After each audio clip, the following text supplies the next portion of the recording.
Hospital বা ক্লিনিকে dengue রোগীদের চিকিৎসা হচ্ছে সেই এলাকাগুলি কিন্তু আমরা আমাদের কর্মীদের দ্বারা সার্চিং করে এডিসের লার্ভা ধ্বংস করে দিয়েছি। বিভিন্ন সরকারি প্রতিষ্ঠানের যারা আমরা চাকরি করি এবং সাধারণ জনগণ সবাইকে সচেতন হতে হবে।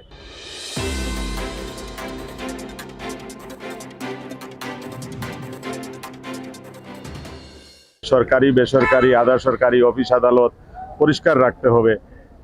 যেখানে ডেঙ্গু মশা ছড়ায়, বিশেষ করে ছাদের উপরে, বড় বড় ভবনের নিচে, এরপরে স্যাঁতস্যাঁতে জায়গায়, সব জায়গায় আমরা যে নাগরিকগণকে সচেতন করতে চাই। এই জন্য আমরা ব্যাপক প্রচারণার উদ্যোগ নিয়েছি। এটা একটা সামাজিক আন্দোলন হিসাবে নিতে হবে। শুধু ঔষধ ছিটাইলে আর স্প্রে করলে, ফগার মেশিন দিয়ে ঔষধ ছিটাইলে ডেঙ্গু দমন করা যাবে না। এটা একটা সামাজিক আন্দোলন হিসাবে নিতে হবে। তারই অংশ হিসাবে আজকে আমরা র্যালি এবং ব্যাপক প্রচারের উদ্যোগ গ্রহণ করেছি। এটা তো এই যে ফ্রিজের পানি, ঘরের ভিতরে ফ্রিজের পানি, আর টায়ারের যে পানি থাকে, টায়ার এখানে সেখানে, বা প্লাস্টিক আমরা এখানে সেখানে ফেলে রাখি, টবের মধ্যে স্যাঁতস্যাঁতে পানি, সাথে ছাদের উপরে জমানো পানি, বেসমেন্টের নিচের পানি। একটা জিনিস ক্লিয়ার বলতে চাই যে স্যাঁতস্যাঁতে হলেই আবার হয় না, পরিষ্কার পানিতেই সাধারণত এই ডেঙ্গু মশার ডিম ছাড়ে। তো সবাইকে আমরা এই মেসেজটুকু পাঠাইতে চাই। আর সবাই যদি আমরা একযোগে এগিয়ে আসি, ইনশাল্লাহ ডেঙ্গু প্রতিরোধ করা সম্ভব হবে।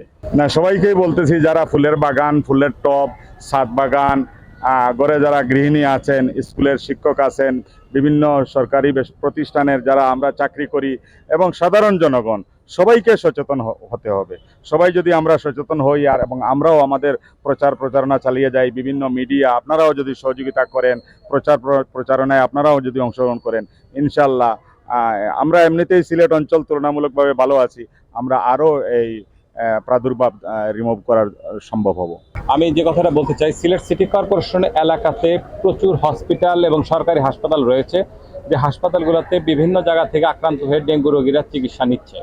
তো এটা আমাদের জন্য সত্যিকার অর্থে একটা আশঙ্কাজনক বিষয়। কারণ হচ্ছে সিটি কর্পোরেশন এলাকাতে আমরা আমাদের নিয়মিত অভিযানে অনেক জায়গাতেই এডিসের লার্ভার সন্ধান পেয়েছি, এবং যেহেতু আমাদের এখানে রোগীও আছে, তো এটা আমাদের জন্য সত্যিকার অর্থে একটু ভালনারেবল।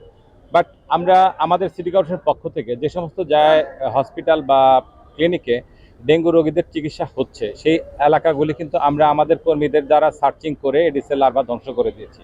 এবং আপনি জানেন যে আমরা সিটি কর্পোরেশন আল্লাহর অশেষ সহমতে এখন পর্যন্ত একটা স্বস্তির জায়গায় আছি।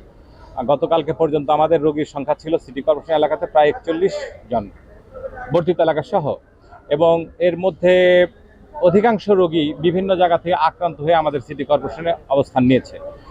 আমাদের এখানে কমিউনিটি ট্রান্সমিশনের মানে যে সাইন সিমটমগুলি, সেটা এখনও ওইভাবে ব্যাপকতা আমাদের পাইনি।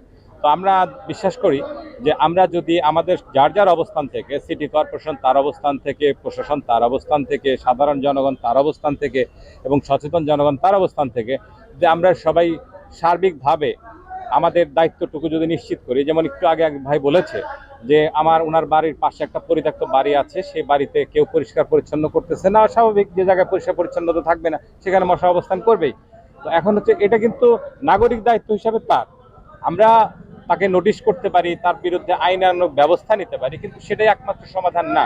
আমাদের দল মত নির্বিশেষে সকল শ্রেণী পেশার মানুষকে সচেতন হয়ে যার যার নিজ আঙিনা পরিষ্কার রাখতে হবে, এবং সিটি কর্পোরেশন সহ অন্যান্য সরকারি সংস্থা তার অবস্থান থেকে যথাযথ ব্যবস্থা গ্রহণ করলে আশা করি আমরা ডেঙ্গুর এই সামনের যে আরো ভয়ঙ্কর রূপ ধারণ করতে পারে সেখান থেকে আমরা অনেকটাই সুরক্ষিত থাকব।